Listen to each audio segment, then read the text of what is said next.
Hello everyone, welcome back to the channel. आज हम class 11 Hindi Aaroh book के चैप्टर नंबर 6 स्पीति में बारिश पढ़ने जा रहे हैं। इसके लेखक है कृष्णनाथ। स्पीति में बारिश पार्ट जो है एक यात्रा वृत्तांत है जो स्वयं लेखक कर रहे हैं। स्पीति हिमाचल के मध्य में स्थित है। यह स्थान अपनी भौगोलिक एवं प्राकृतिक विशेषताओं के कारण अन्य पर्वतीय स्थलों में भिन्न है। लेखक ने इस पाठ में स्पीति की जनसंख्या, ऋतु, फसल, जलवायु तथा भूगोल का वर्णन किया है जो परस्पर एक दूसरे से संबंधित है। पाठ में दुर्गम क्षेत्र स्पीति में रहने वाले लोगों की कठिनाइयां भरे जीवन का भी वर्णन किया गया है। कुछ युवा पर्यटकों का पहुंचना स्पीति के पर्यावरण को बदल सकता है। ठंडे रेगिस्तान जैसे स्पीति के लिए उनका आना वहां बूंदों भरा एक सुखद संयोग बन सकता है। कृष्णनाथ के यात्रा वृत्तांत स्थान विशेष से जुड़े होकर भी भाषा, इतिहास, पुराण का संसार समेटे हुए हैं। पाठक उनके साथ खुद यात्रा करने लगता है। वे लोग जो इन स्थानों की यात्रा कर चुके होते हैं वे भी अगर कृष्णनाथ की यात्रा वृत्तांत को पढ़ेंगे तो उन्हें कुछ नया लगेगा।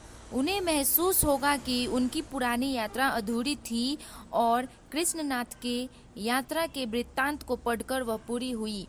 तो आइए अब हम इस चैप्टर को शुरू करते हैं।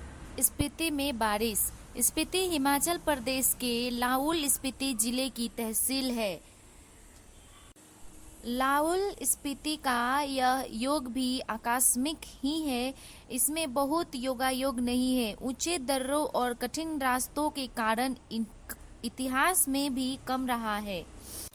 लेखक कहते हैं कि प्राचीन काल में शायद स्पीति भारतीय साम्राज्यों का अनाम अंग रही हो। जब ये साम्राज्य टूटे तो यह स्वतंत्र ही रही हो। लेखक कहते हैं कि स्पीति में जनसंख्या लाहौल से भी कम है। 1901 की जनगणना के अनुसार 3231 रही है और 1971 की जनगणना के अनुसार 7196 है। स्पीति का क्षेत्रफल करीबन 12,015 वर्ग किलोमीटर है। इस तरह स्पीति की जनसंख्या प्रति वर्ग मील 4 से भी कम है, जहां तक कि 1901 में यह प्रति वर्ग 2 से भी कम थी। लद्दाख मंडल के दिनों में भी स्पीति का शासन एक नोनो द्वारा चलाया जाता था। ब्रिटिश भारत में भी कुल्लू के असिस्टेंट कमिश्नर के समर्थन से यह नोनो कार्य करता रहा। वहां के लोग इसे अपना राजा ही मानते थे, राजा नहीं तो दमयंती जी को रानी मानते थे। 1873 में स्पीति रेगुलेशन पास हुआ जिसके तहत लाहौल और स्पीति को विशेष दर्जा दिया गया।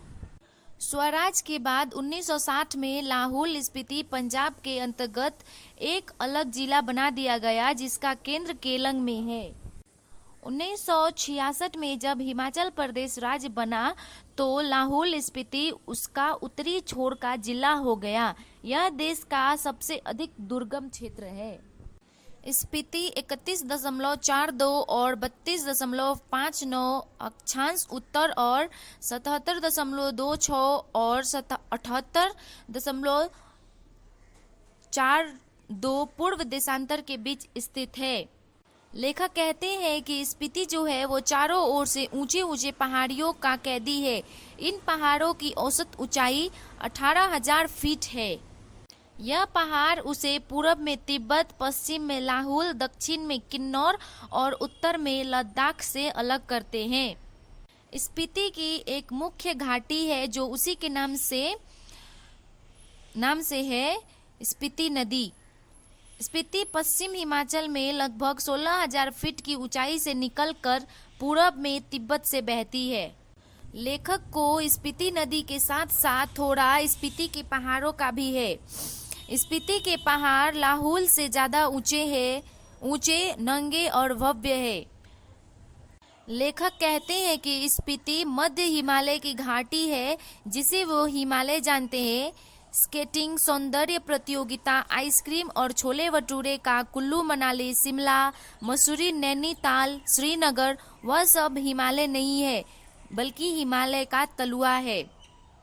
मध्य हिमालय की जो श्रेणियां स्पीति को घेरे हुए हैं उनमें से जो उत्तर में है उसे 12 लाचा श्रेणियों का विस्तार समझे। 12 लाचा दर्जे की ऊंचाई का अनुमान 16,221 फीट से लगाकर 16,500 फीट का लगाया गया है।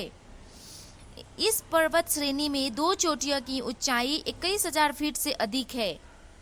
लेखक कहते हैं कि इसमें जो छोटी छोटी चोटियां हैं उनकी ऊंचाई भी 17,000 फीट से अधिक है। कई गांव समुद्र के सतह से 13,000 फीट से ऊंचे बसे हैं और 1 या 2 गांव 14,000 फीट की ऊंचाई पर है। लेखक बताते हैं कि लाहौल की तरह ही स्पीति में भी 2 ऋतुएं ही होती है, शरद ऋतु और वसंत ऋतु। वसंत में जुलाई में औसत तापमान 15 डिग्री सेंटीग्रेड और शीत में जनवरी में औसत तापमान 8 डिग्री रिकॉर्ड किया गया है।